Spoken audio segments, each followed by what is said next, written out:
Let me ask you something honest. Think about a goal you set this year.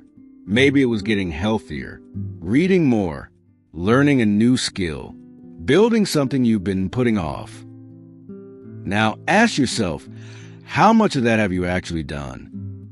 If your answer is not much, you're not lazy, you're not weak. You're just falling into a very human trap. And once you see it clearly, everything starts to shift. Here's the trap. We picture our goals like a destination on a map, something far away, somewhere in the future.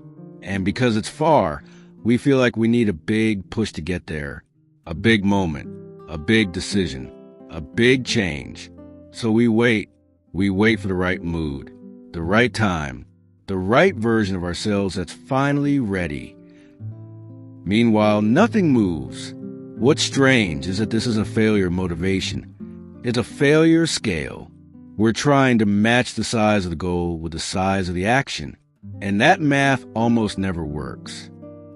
Because the truth is, real progress doesn't look dramatic from the inside.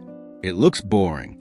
It looks like a Tuesday evening when you'd rather watch TV, but you open a book for 20 minutes instead.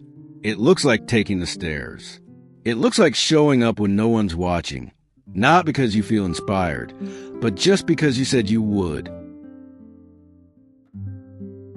Epictetus, a philosopher who was born into slavery and went on to influence some of the sharpest minds in history, had a clear view on this. He believed that progress doesn't come from luck or from a dramatic turning point. It comes from daily effort and personal discipline, steady, unglamorous, repeated effort. That idea is over 2,000 years old, and it still cuts to the heart of why most people struggle with their goals. We've been sold a story that transformation is sudden, that one decision, one book, one workout, one conversation changes everything overnight, and occasionally something like that does happen. But building a life that actually feels the way you want it to feel, that happens quietly. That happens in the margins of ordinary days. Take reading, for example.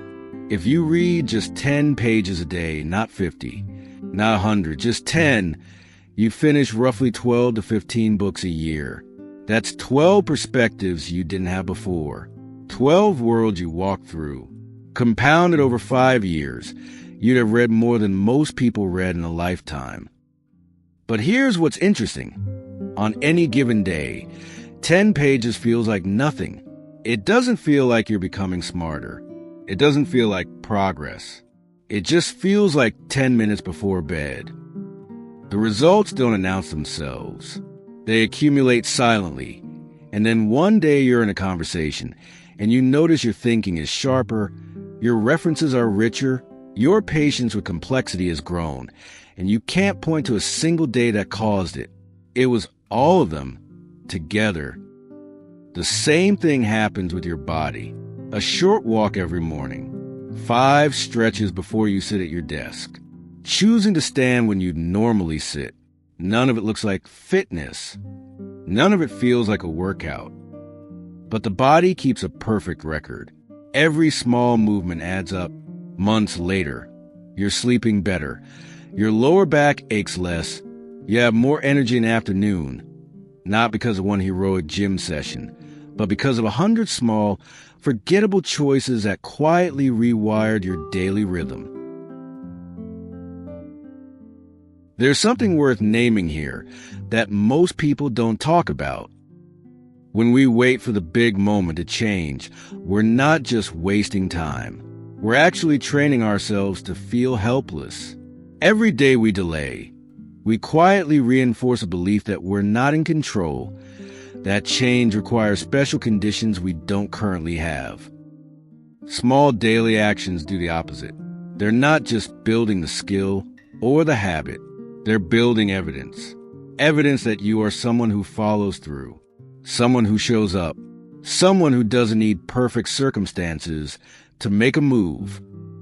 That identity shift, that quiet update in how you see yourself, is often more valuable than the habit itself. So what does this actually look like? Not a morning routine with 15 steps, not a productivity system with color-coded blocks. Just one question to ask yourself each day. What is one small thing I can do today that moves me one step closer? Just one. Something so small it feels almost too easy. Something you can do even on a hard day, even when you're tired, even when your motivation is at zero. Because here's the secret. Systems built on discipline are far more durable than systems built on motivation. Motivation comes and goes. Discipline is what you fall back on when the feeling isn't there. Start small enough that you can't say no. Then show up tomorrow and do it again. The most lasting changes in a person's life are rarely visible in real time. They happen beneath the surface, through days that feel ordinary and unremarkable. A few pages, a short walk, a single honest conversation, a small decision made in the direction of who you want to be. None of it looks like a breakthrough, but over time, those moments stack, and they become a quiet, steady force that shapes everything. You don't need a perfect plan. You don't need the right moment. You just need to start, small enough to be honest, and consistent enough to matter. That's it. That's the whole thing. Thank you for spending this time here. If this message resonated with you, consider subscribing. This space is about exploring the reality of being human, calmly and honestly. Take care of yourself, and I'll see you in the next video.